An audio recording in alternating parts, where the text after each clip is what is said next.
খুলে দেখ তোরে হাবো দেখেছে। হ্যাঁ বাবু, তুই স্কুল থেকে বাড়ি এসেছিস? আয় বাবু আয়, ঘরে আয়।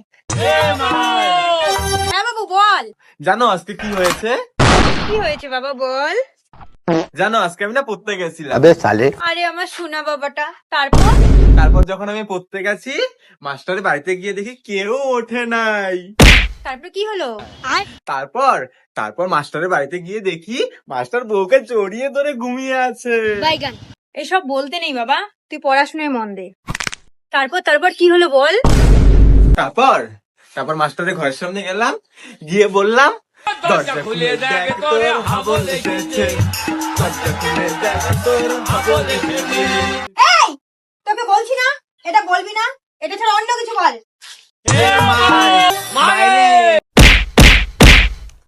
এ মা, মাইরে, এটা ছাড়া অন্য কিছু বলার থাকলে বল। আবার? আচ্ছা ঠিক আছে। ও মা শোনো না, হ্যাঁ বল। আমি আর এটা কখনো বলবো না। জানো আজকে পড়া থেকে আসার সময় কি হয়েছে? বল। তারপর আমি লুকিয়ে লুকিয়ে বাড়ির পিছনে আসলাম, তারপর তারপর? আর এসে বললাম খুলে দেখ তোরে হাবো দেখেছে। হাবো দেখেছে। খুলে দেখ তোরে হাবো দেখেছে।